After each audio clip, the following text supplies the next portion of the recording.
Salut tout le monde. Bon, je vous fais encore une petite vidéo là. Cette fois-ci, c'est sur ça là, batterie nomade. Et puis, en même temps, sur les panneaux solaires au-dessus du toit. Alors, je vais vous montrer un peu ce que moi j'ai opté pour mes besoins perso. Hein, ça sera différent suivant vos usages. Notamment ceux qui vivent dans le car, il leur faut beaucoup plus que ce que moi j'ai pris. Après, il existe aussi en batterie nomade beaucoup plus gros, hein, mais voilà. Donc en fait, moi j'ai pris, alors je vais vous montrer ça tout de suite. Clac, je vais retourner. Hop. Moi j'ai pris cette bestiole là. Alors pourquoi j'ai pris cette bestiole là? En fait, c'est par rapport à mes besoins et aussi par rapport au prix. Parce que moi je voulais pas mettre 6, 7, 8 000, 10 000 euros dans l'installation électrique. Parce que j'en ai pas l'utilité en fait. Moi c'est pour les week-ends et les vacances, donc j'ai pas besoin d'autant. Je suis parti sur celle-ci en me disant que il y a de grandes chances que j'ai pas assez et que je devrais certainement en mettre une deuxième ou alors en mettre une autre mais une plus grosse. Ça c'était prévu dès le départ, je savais très bien que ça serait juste. Et en fait c'est juste mais pas tant que ça. Alors avant de vous montrer tout ça, je vais vous expliquer 2-3 bricoles. Comme vous le savez, j'aime bien raconter ma vie. J'aime bien. En fait, au niveau des batteries, au niveau de l'installation, ce qu'il faut savoir, c'est ce que tu as besoin, en fait. C'est ce que tu vas avoir comme consommateur. C'est surtout ça l'important. Moi, perso, un des plus gros consommateurs que j'ai, c'est le chauffe-eau. J'ai un 80 litres, donc un chauffe-eau classique de maison, hein, un 80 litres qui me consomme 1500 watts quand il se met en route. Donc ma batterie, no problème, hein, elle peut aller jusqu'à 3000 watts en pic de démarrage, sinon c'est 2400 watts constant. Sauf que il me faut en temps de chauffe à peu près 1h30. Donc je dis bien à peu près parce que ça dépend de la température extérieure, enfin la température qui est autour du chauffe-eau. Hein. Plein été, forcément l'eau elle va être à 24-25 degrés, l'hiver elle va être à 6, enfin voilà, donc ça va influer on va dire sur le temps de chauffe. Là j'ai essayé dernièrement, il y a un mois et demi, un truc comme ça, donc il faisait pas forcément très très chaud, mais il faisait pas forcément très très froid non plus. Et oui, il m'avait fallu 1h20 pour chauffer. Donc 1h20, je suis descendu à 15% sur ma batterie. Donc en n'utilisant que ça, hein, j'avais aussi la VMC d'allumer à côté, qui me sert justement à refroidir les batteries. Mais voilà, j'avais rien d'autre à côté, donc c'est trop juste. Du coup là, j'ai plusieurs solutions. Je n'ai pas envie de compter parce que je suis fatigué, je suis vieux. Première solution, c'est de rajouter une seconde batterie comme celle-ci, donc la brancher après en parallèle sur mon tableau électrique. Deuxième solution, c'est de mettre un groupe électrogène, donc un système inverter pur sinus. Et troisième solution, ça serait de mettre une batterie donc comme celle-ci mais plus grosse, parce que celle-ci je l'ai payée 800 balles je crois. Donc dedans tu as le BMS, tu as tout intégré, enfin je vous explique après, mais franchement moi je trouve ça génial. Et t'en as des plus grosses, alors je sais plus quelle marque c'est, je crois que c'est EcoFlow. EcoFlow ils sont un peu chers, mais bon il y a l'application, il y a des trucs avec, mais bon je trouve que c'est quand même très cher. Enfin des 5000 watts, t'en as 2000 balles quoi. Donc 2000 balles, tu as 5000 watts de stockage, je vais y arriver. Et puis BMS tout intégré dessus, charge secteur, charge solaire et tout le bordel. Bref, moi je suis parti sur ça parce que ça coûte 800 balles, donc c'est pas cher. Après, de toute manière, j'aurai un groupe électrogène en cas de temps gris ou n'importe quoi, ça c'est obligatoire. Et puis, je pense que j'en mettrai. Je sais pas si je vais mettre une deuxième. Je vais peut-être en prendre une plus grosse, mais quand même garder celle-ci en secours, au cas où. Parce que si jamais tu as le BMS, tu as n'importe quoi qui pète, bah t'es à poil quoi. Donc le temps que tu fasses réparer, garantie, machin, tout ça, t'es à poil. Donc je garderai, je pense, celle-là en secours. Bref, je vous explique un petit peu le fonctionnement du truc, parce qu'en fait, il y a des choses que les gens ne savent pas. Parce qu'ils savent pas, parce qu'en fait, parce que c'est pas marqué, parce que les vidéos, j'en ai regardé plein aussi là-dessus, personne n'en a parlé et je pense que personne n'a testé. En fait, sur cette batterie-là, je vous montre, ça dépend des batteries. Sur cette batterie-là, en termes de charge secteur, ça peut te charger jusqu'à 1100 watts. D'accord?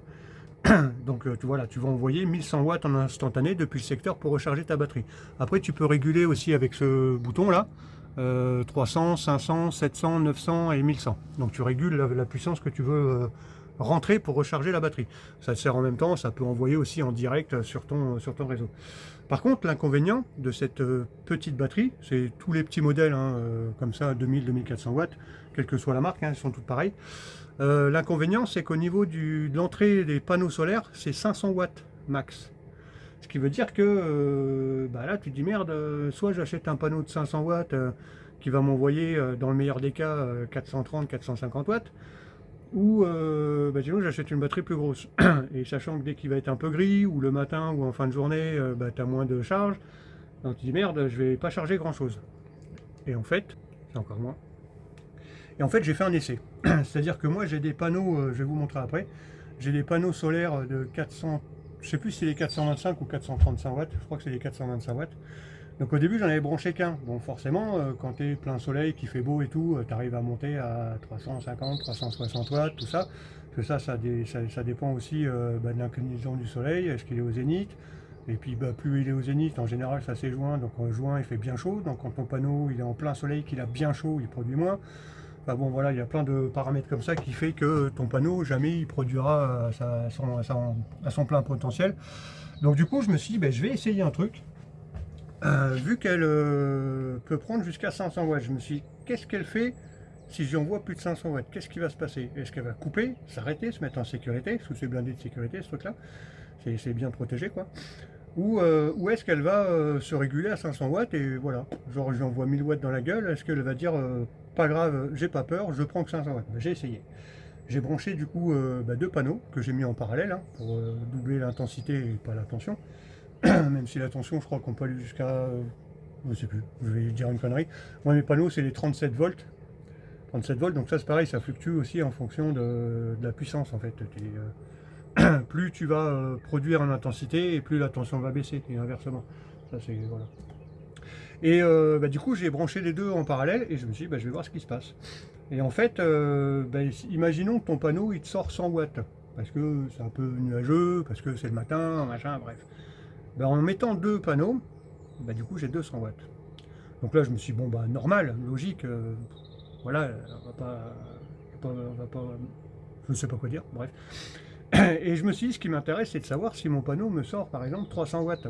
Et si je mets les deux, du coup ça fait un total de 600 watts, mais vu qu'elle, elle prend que 500, qu'est-ce qui se passe? Ben, en fait ce qui se passe c'est qu'elle se régule elle-même à 500, elle oscille entre 500 et 510 watts. Donc ce qui fait qu'en fait tu peux mettre 4-5 panneaux, et en fait elle va réguler toute seule.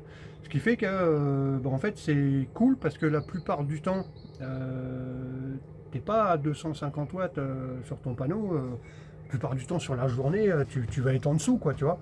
Donc le fait d'en mettre deux, et ben, du coup tu es plus proche des 500 plus souvent quoi, tu vois. Et donc ce qui fait que ma batterie, je la recharge beaucoup plus vite. Alors certes, je dépasse jamais les 500 watts de charge, mais 500 watts de charge, quand elle est à 20%, il me faut, je crois, 2 heures pour la recharger. Donc cool. Et sur le toit, pour l'instant, j'ai 3 panneaux, donc j'en ai que 2 de branchés pour le moment. Mais j'en ai encore 2 autres dans le garage, ce qui fait que j'ai encore d'autres panneaux à installer. Et les autres panneaux installés, je ne vais pas les mettre sur la même batterie, bien sûr, je vais en laisser que 2. Mais par contre, si je remets la même, je rebrancherai 2 panneaux sur l'autre. Et si j'en mets une autre plus grosse, alors la plus grosse, je crois que c'est 1000 watts que tu peux y envoyer. Donc du coup, 1000 watts, ça ferait 4 panneaux. Attends, je suis en train de dire de la merde. Oui, c'est ça. Non, même pas. Ça me ferait 3 panneaux. 3 panneaux de 400 watts, ça fait 1002. J'en mettrai 4. Comme ça, je serai sûr d'être le plus proche possible des 1002 en fait. Je préfère avoir un peu plus et que de toute façon, elle se régulera pareil, quoi. Donc du coup, voilà, c'est vachement intéressant. Après, donc je vous ai expliqué au niveau des panneaux. Après, au niveau là-dessus, ça, je pense que voilà, on l'a vu un peu tous dans les vidéos. Hein. Voilà, hop, j'allume un peu, qu'on y voit mieux. Hop, j'essaie de zoomer. Voilà, donc là, entrée, j'ai 104 watts d'entrée, panneau solaire. Donc là, tu regardes dehors, hop, chaque fois je me trompe de sens. Tu regardes dehors, voilà, il fait pas beau du tout là, hein, mais vraiment pas beau. Donc j'ai 104 watts avec les 2 panneaux d'entrée. Là il me dit que je suis à 19% de batterie et que j'en ai pour 23 heures à la recharger. Et en même temps je consomme 16 watts. Mais 16 watts de consommation, là c'est ma VMC qui tourne. et mon routeur qui est allumé, mais bon, lui, il me prouve que dalle. D'ailleurs, la VMC, hop, je vais l'éteindre. Voilà, j'ai coupé ma VMC, parce que là, il fait frais, il y a un peu d'air, donc ça sert à rien. Voilà, là, j'ai 4 watts de consommation entre le routeur et ma caméra. Et en fait, dessus, après, tout simplement, hein, ça, vous avez plein de vidéos qui expliquent plus en détail. Donc, tu as les sorties AC, 230 volts, hein, que tu envoies, toi, du coup, tu envoies ça sur un tableau électrique. Hein. Bon, après, il faut le fermer, le tableau électrique. Tu envoies ça dessus, sur ton 30 millif, un différentiel, tout bordel, tes disjoncteurs, tout ça, quoi. Après, tu as des sorties USB, USB-C, tout ça pour téléphone, tout le bordel. Des sorties 12 volts. Alors, tu as plusieurs puissances différentes. Là, on voit, par exemple, j'ai mon câble. Mon câble, là, il va à je vais y arriver, à ma pompe à eau. En fait, il passe par, enfin, ma pompe à eau, il passe déjà par là, pour mes, je vais y arriver. Voilà, on vient d'entendre la pompe à eau se mettre en route. Voilà, la pompe à eau, je l'allume là. Donc, vous voyez, le 12 volts, je l'envoie dans cette platine. Et puis après, je me gère tout le reste avec, quoi. Voilà. C'est chiant, là, j'arrive pas à me mettre bien le truc, il veut pas tourner. Hop. Bah oui, c'est mis en suivi, cet abruti. Hop. Voilà. Et puis bon, après, au niveau de charge, niveau de remplissage. Bref, on s'en fout. Donc du coup, c'est bien pratique. C'est bien pratique. Et puis le fait de du coup pouvoir foutre 2 panneaux, t'es plus souvent à tes 500 watts de charge max, quoi. Donc ça, c'est pas mal. Après, voilà, pour revenir sur la consommation, chauffe-eau, machin, tout ça, c'est vrai que c'est juste. Après, tu as une solution, au pire, trop de thunes comme moi. Hop, tu as la solution, soit groupe électrogène, comme je disais, mais bon, là, ça te fait bouffer de l'essence et puis ça fait un peu de bruit, bref, pas génial. Ou sinon, ce que tu fais, c'est que tu mets ça, c'est dans le cas où il fait beau. S'il fait nuageux, là, et puis tu vois que tu as 106 watts comme moi à présent, ça sert à rien. Mais dans le cas où il fait beau, donc tu as 2 panneaux sur le toit, que tu envoies le plus possible tes 500 watts, ce que tu fais, c'est que tu peux mettre un programmateur sur, sur ton envoi. Je vais y arriver. Putain, un fichier. Et la vapote, c'est pas génial, ça me fait défaire. Bref. Tu mets un programmateur et genre, tu te le fous une demi-heure le matin, par exemple à 10h. Tu te mets donc sur ton circuit de chauffe-eau. Tu te mets une demi-heure à 10h. Tu laisses éteint pendant 2 heures. Donc ton eau, elle a commencé à chauffer un peu. Elle ne va pas refroidir en 2 heures, tu vois. C'est bien isolé. Tu laisses 2 heures tranquille, comme ça ta batterie elle se recharge. À midi, boum, tu refous une demi-heure. Tu laisses 2 heures tranquille, après tu remets une demi-heure et tu auras ta 1h30. T'auras eu tes 1h30 de chauffe pour ton chauffe-eau, quoi. C'est une solution un peu de bidouillage, voilà. Mais on va dire que du coup, à moindre coût, 2 panneaux solaires plus une batterie à 800 balles, à moindre coût, tu as assez pour ton chauffe-eau, puis tu as pas assez après pour tout le reste, parce que le reste, ça consomme pas énorme, quoi. La pompe, elle bouffe que dalle. Le frigo, à la rigueur, il bouffe 65 watts quand il s'allume, mais bon, tout ça, ça va être régulé, on va dire, par tes 500 watts de panneau, quoi. En mettant 2, tu seras souvent à 500. Donc ça, c'est la solution, on va dire, économique. Mais voilà, ça peut fonctionner, quoi. Sinon, le mieux, hein, c'est après de mettre soit 2 batteries, ou soit une comme ça plus grosse, ou après, tu passes sur Victron, et là, tu t'en tires pour beaucoup plus cher, quoi. Mais après, c'est voilà. C'est en fonction des besoins des uns et des autres. Ça, je critique pas... je critique pas une façon de faire ou une autre façon de faire, hein. Moi je dis voilà, c'est par rapport aux besoins et surtout le budget qu'on veut y mettre, quoi. Moi le car c'est, j'ai déjà expliqué 200 millions de fois, hein. Le car c'est pour les week-ends, les loisirs, tout ça. J'ai plus important à faire avec mes thunes d'abord, hein. Travaux de la maison, enfin on a plein de choses. Il va falloir qu'on se marie avec ma femme, enfin voilà, j'ai acheté la voiture. On a beaucoup d'autres choses plus importantes, donc forcément on fait partie de ces gens qui ont envie d'avoir un petit camping-car et tout, et pas mettre trop d'argent dedans. Donc voilà, c'est pour ça que nous on l'a acheté pas cher, et que je fais des travaux, je fais en sorte de faire le moins cher possible, tout en étant propre. Après, si tu as plus de thunes, si tu veux vivre dedans, là forcément, adopte pas mes façons de faire, mais du Victron, mais voilà, dépense plus, parce que il faut que ça soit costaud, il faut que ça tienne, il faut que tu aies assez, enfin, pas pareil. Bref, on va pas s'étaler sur le sujet, c'est pas utile. Je vais vous montrer les panneaux là-haut. Ouais, je vais vous montrer, après je vous montre un petit truc.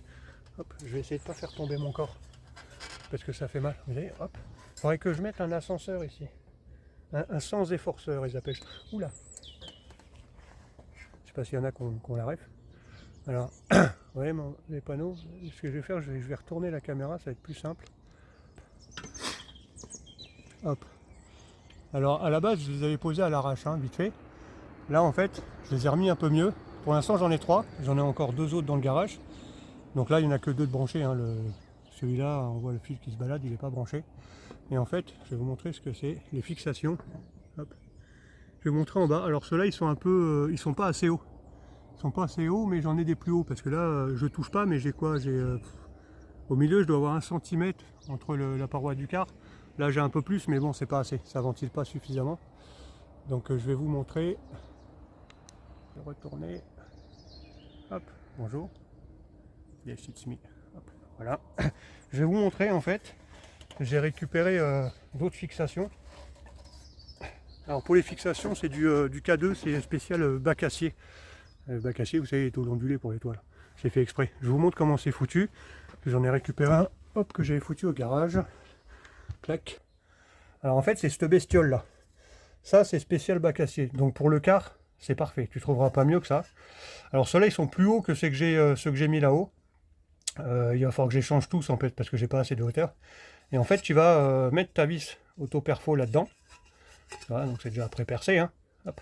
Et en fait, là, tu as une espèce de revêtement. C'est un double truc. Voilà, tu as une espèce de partie de colle. Attends, je vais essayer de faire la mise au point. Voilà, on voit pas super bien, mais en fait, tu as 2 épaisseurs. Tu as une espèce de partie de colle un peu goudronnée, en fait, qui va, avec le soleil, tu vois, elle va fondre un peu et ça va vachement bien coller, quoi. Et tu as cette partie-là, en fait, qui, elle, va être fixée, donc posée sur le car, et plaquée, quand tu vas mettre tes vis perfo, ça va plaquer, ça va jointer. Ce qui fait que ça, même sans mettre de colle ni quoi que ce soit, déjà, tu es étanche. Après, moi, j'ai rajouté un peu de silica spécial toiture, là, haute performance. Histoire d'eux, hein, mais ça fait le taf. Et par contre là, tu mets au moins 4 vis perfo à chaque angle. Et en fait ton panneau quand tu vas le poser, tu vas venir le mettre à cheval au milieu, tu vois. Et pareil de l'autre côté, clac clac. Et je vous montre ici, je l'ai foutu où, il me semble que j'en avais sorti un. Yes, il est là. Hop, après tu as ces crochets là exprès. Alors je vous montre tout ça parce que vous le savez certainement, j'étais installateur photovoltaïque depuis pas très longtemps là. Et du coup c'est ce qu'on utilisait nous pour le bac acier. Et franchement c'est top. Et en fait donc tu viens poser ton panneau ici. Donc ça c'est un intermédiaire celui-là. Tu vois, tu auras un panneau de chaque côté. Après tu en as d'autres où là ça redescend, voilà c'est un panneau, un truc de fin. Donc tu viens mettre ça comme ça. Tu tournes là, je vais essayer de faire d'une main. Hop. Tu tournes, clac. Et tu vois là il s'est bloqué dans la gorge. Là il est bloqué là. Et en fait quand tu vas venir mettre ton panneau, clac, voilà comme ça. Donc un de l'autre côté aussi, parce que c'est un intermédiaire celui-là. Quand tu vas serrer là, ça va venir plaquer le panneau. Et là je peux te dire que là ça bouge pas quoi. Là ça bouge pas, là c'est étanche et là c'est parfait. Ça coûte pas très cher. Hein. Voilà, spécial support spécial pour bac acier. Et voilà, donc du coup là, pour l'instant, comme je vous ai montré là-haut, hop, on va remettre le suivi, bonjour. J'en ai 3 de posés, mais je vais en remettre, encore 2, voire, de toute façon j'en ai que 2 au garage, il me semble qu'il me reste que 2. Donc au pire j'en aurai 5, donc 5 panneaux, 425 watts. Mais après, du coup, il faut que je mette batterie en conséquence, quoi. Donc soit je rachète une deuxième batterie comme celle-ci, donc je pourrais mettre que 4 panneaux, ou soit j'en achète une grosse, et dessus je mettrai 3 panneaux, donc 3 x 4, 12, voilà, sur un truc qui prend 1000 watts à l'entrée, ça fait quoi. Ça fait. Voilà. Voilà. Et puis voilà quoi. Il n'y a pas grand chose à dire de plus. Moi franchement je trouve ça super pratique ces batteries là. Hormis le fait que ce soit nomade, hein, parce que tu vois en 2-2 tu débranches tes câbles, boum tu la prends et puis tu vas sur la plage avec, tu vas à la pêche avec, tu fais ce que tu veux. Tu la débranches, tu vas la charger à la maison. Pour la charger c'est pareil, hein, tu as juste besoin d'une rallonge classique. Hein. Tu vois ton entrée AC là, tu as un câble et hop, il est promené là. Voilà, tu vois j'ai le câble, il est ici quoi. Tu vois. Donc en gros pour recharger tu as ça. Ce qui fait que soit tu t'achètes les adaptateurs spécial camping-car, tu veux te brancher dessus, mais sinon tu n'es même pas obligé. Une rallonge, toute simple. Et là je vais te montrer, je vais la rallumer là-haut, je vais te montrer, attends, je galère un peu, hop. Donc tu vois là, je suis à 117 watts. Donc ça, c'est ma puissance des panneaux. Je vais la brancher là directement. Hop. Je vais y arriver. Putain de sécurité. Voilà. Ça va monter. Là, petit à petit, hop, ça monte. Donc ça, c'est la puissance de charge qu'on a à gauche. Et tu vois ici sur la molette, là, comme je te disais, voilà, 1100 watts. Donc ça, c'est ta charge d'entrée AC, 230 volts. Voilà, 700, 500, et voilà, 300 watts minimum. Donc les 300 watts, par exemple, si je laisse à 300 watts en entrée AC, ça vient s'additionner à ma puissance, non, c'est pas celui-là, à ma puissance qui arrive des panneaux solaires. D'accord? D'ailleurs, au niveau des panneaux solaires, je vous avais dit que je les ai branchés en parallèle. Et en fait, le branchement, je sais pas si on va y voir. Voilà, c'est des Y en fait MC4. Voilà, tu fais pas ça à l'arrache parce que c'est du courant continu que tu as là-dedans. Donc bon, si tu as deux panneaux 37 volts, voilà, ça te fait on va dire 70 volts. Mais par contre, tu peux avoir 800, 900 watts d'intensité. Donc voilà, joue pas trop avec ça, mets du MC4, au moins c'est sécure, tu vois. Et donc tu vois là, bah, je recharge. Voilà, je suis à 417, donc mes 300 que j'ai demandé, plus mes panneaux solaires. Donc là, tu vois, il me dit, il me reste 4 heures de charge. Par contre, si je l'envoie, je lui dis, ah bah écoute, tu vas à Donf, 1100 watts, donc plus ma charge des panneaux solaires. Là, on va voir, ça va augmenter, et puis tu vas voir le temps de charge en dessous qui va diminuer fortement, quoi. Là, je vais vous montrer un petit truc en même temps. Je vais attendre que ça se régule au niveau de la puissance d'entrée. Je devrais arriver à peu près à 1200 par là. Voilà, donc 1100 watts qui vient de la maison, plus les panneaux solaires. Et là en consommation, je vais pot de balle. Tu vois, là il me dit 93 minutes, 92 minutes, j'ai fini de recharger ma batterie à 100%. D'accord? Parce que là, j'ai aucun consommateur derrière. Sauf que ce que je vais faire, c'est que je suis un petit coquin. Je vais allumer. Ah ben j'allais dire je vais allumer le chauffe-eau, ben non je vais pas allumer le chauffe-eau, il était déjà allumé. Là j'ai déjà l'eau chaude, quel conneau. Ben sinon je vais piquer un peu. Hop, attends, j'ai touché à ça moi. Je vais faire couler un peu d'eau chaude, histoire qu'il se rallume. Hop.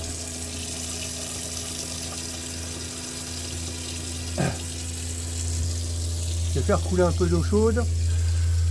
Alors là par exemple tu vois, hop, là je consomme, ça c'est ma pompe à eau ça. Ça tête un petit peu mais bon la pompe à eau tu laisses pas l'allumer 3000 ans quoi, sauf quand tu te douches, bon voilà. Mais c'est une pompe de camping-car, je vous avais montré déjà, il me semble. C'est pas j'ai pas mis un gros surpresseur, truc comme ça, c'est pompe de camping-car à 120, 130 balles, j'ai payé ça. Et en fait tu as un pressostat dedans, donc dès que tu ouvres le robinet la pression descend et du coup la pompe se rallume quoi. On va dégager. J'ai ouvert du bon côté, moi, au moins, que je suis. Ouais, on voit, ça fume, là. Ah, ça fume. Ah, ça fume. Regarde. Ah, je sais pas si on voit. Ouais, si, un peu. Ça fume. Bon, on va laisser perdre un peu de choses. Pourquoi tu veux pas tourner, quoi, quand je te dis de tourner, coquin? Ah, voilà, ça y est. Hop. Ça y est, il s'est mis en route, le chauffe-eau. Vous voyez, là, je suis à 1400 et quelques watts. Donc, output. Normalement il chauffe à 1500, je vais arrêter la pompe. C'est rien que je fasse couler toute l'eau.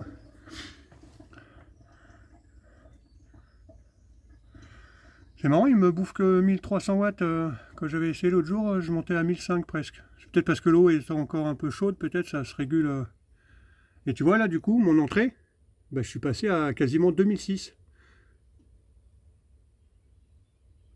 Tu vois, parce que là, en fait, il m'envoie le courant, donc les 1100 watts pour recharger ma batterie, plus mes 100 et quelques watts qui arrivent des panneaux solaires, donc pour recharger ma batterie. Mais en plus, il vient me pomper 1380 watts pour mon chauffe-eau, en fait, qui est en train de bouffer, tu vois. Donc là, j'ai quasiment 2600 watts. Donc 2600 watts, le câble dédié pour recharger la partie AC, nos problèmes. Par contre, ton enrouleur, fais gaffe que ce soit pas du 1.5. Parce que si tu montes quasiment à 3000 watts et que tu as 50 mètres de câble en 1.5, ton câble il va peut-être pas trop aimer, ça risque de chauffer un poil. Bon, normalement ça devrait passer, mais bon, Voilà, faut quand même faire attention à ton câble que tu n'envoies pas trop de puissance, parce que tu vois là du coup, voilà, j'envoie tout ça. Bon, j'envoie tout ça, moins 100 et quelques watts de mes panneaux solaires, ça passe pas par mon enrouleur ça. Mais voilà, faut bien prendre ça en considération quoi. Hop, là je vais éteindre mon chauffe-eau. D'ailleurs mon chauffe-eau je l'ai foutu sur 1 ampère, ça sert à rien. Pareil, tous ceux qui, comme moi, mettent un tableau électrique, hein, c'est bien les gars, mais le différentiel, si vous n'avez pas la terre, ça sert absolument à rien. Il est là juste pour faire beau quoi. Donc moi j'ai prévu de me prendre un piquet, genre quand on se pose un week-end, qu'on reste longtemps ou une semaine en camping ou n'importe quoi, je vais me foutre un petit piquet. Même si c'est pas gros, hein, avec un 2.5 ça peut suffire, tu vois, un fil en 2.5. Mais quand même me foutre un petit piquet de terre, ça m'emmerde ça, pourquoi tu mets sur le côté? Me mets pas sur le côté. Mais il est con ou il est con lui? Bon allez, c'est pas grave, on va le faire à la main. Hop. Enfin voilà, donc voilà un peu pour le fonctionnement du truc. Donc c'est franchement ces batteries c'est pas mal quoi, c'est pas mal. Mais après comme je dis, hein, ça dépend de tes besoins. Ça dépend de tes besoins. Mais bon, même avec des gros besoins, tu prends les grosses batteries là, 5000 watts. 5000 watts, ça te fait du stockage quand même. Hein. Donc à peine 2000 balles pour 5000 watts. Au pire, si tu as besoin de 10 000 watts, tu en achètes deux. C'est à peine 4000 balles quoi. Enfin, c'est moins de 4000 balles, les deux batteries. Et 10 000 watts de stockage, 10 kilos quoi. À réfléchir quand même, à réfléchir. Parce que dedans, tout est intégré, tout est protégé, tout est, tu vois, tu te fais pas chier quoi. Voilà. Bon ben, je crois que je vous ai tout raconté là-dessus. Tic tic tic, ça c'est good, ça c'est good. Ah, j'ai ma cuve d'eau grise qui est pleine. Attendez, hop, je vais vous montrer ça. Regardez. Oh non, ça s'est allumé, ma cuve d'eau grise, elle est pleine. Oh, qu'est-ce que j'ai fait? Voilà, à force de faire des essais, c'est plomberie et tout le bordel, de tout tester, mais voilà, j'ai rempli mes eaux grises, 200 litres. Putain, je vais être obligé de l'eau propre en plus. Ben, c'est pas grave, hein, on va l'utiliser pour arroser les plantes. Quoi qu'il va pleuvoir. Pour le pastaga peut-être. Ah ouais, pastis avec Patrice. J'ai vu que t'aimais le pastis Patrice de Carapate là. J'ai 200 litres d'eau, t'amènes la bouteille? Bon allez les copains, je vais arrêter de raconter des conneries pour changer. Et puis je vous dis à très vite. Prochaine vidéo, je sais pas quand, je sais pas sur quoi. J'ai quelques bricoles à finir là avant l'Adréal. Et voilà. Et voilà. Si d'ailleurs j'ai trouvé mon idée, hein, bon voilà. Je me tâtais pour le sol, est-ce que, parce que ça je le ferai après l'Adréal, ça ne veut pas. Est-ce que j'allais mettre du lino, du parquet flottant, machin, j'étais pas convaincu, tout ça. Et en fait, je vais foutre du plancher, donc des lames de bois pleines. Plancher peint déclassé, j'ai trouvé ça à Casto, je crois. 15 balles, un truc comme ça, 14 balles le mètre carré. Alors déclassé, souvent tu as des nœuds, tu sais, et puis des fois les nœuds ils sont barrés. Un peu de pâte à bois, tu rebouches, voilà, quand tu vernis après ça se voit plus quoi. Et du coup ça peut être bien parce que, ouais je pars complètement sur autre chose, parce que du coup moi j'ai les soucis, c'est que moi j'ai gardé tout ça là, vous voyez, tous ces trucs là je les ai laissés en fait, et parce que j'avais pas envie de les enlever. Et en fait du coup je vais pouvoir revenir par dessus, que ça fait un peu plus de 2 cm d'épais, et en fait je vais me les emmener au bord. Alors je vais commencer par le, attends, je vais lever ça, je vais commencer par le couloir central, après je vais faire mes joues là, comme ça remonter. Et après, je ferai revenir ici par-dessus en laissant peut-être un léger petit débord, tu sais, 2-3 mm. Et en fait, avec ça, je vais pouvoir me faire des arrondis, me faire un truc bien propre. Ça va être bien costaud et ça va être plus joli. Et puis dans le temps, ça va durer plus longtemps et tout. Et, je sais pas si je ferai un peu teinté, parce que c'est couleur peint, tu sais, c'est le peint le bois, quoi. Il m'énerve lui, pourquoi il me fout de côté là? Putain, fait chier ça. Pardon, hein, je m'énerve parce que ça m'énerve. Voilà. Ouais, après je mettrai peut-être un petit vitrificateur dessus, je sais pas trop. J'aviserai ce qui sera le plus judicieux pour le cas. Voilà, bon c'était une petite aparté pour vous raconter encore ma life. Bon, et bien je vous fais des bisous. Et pareil, hein, n'hésitez pas à vous abonner s'il vous plaît.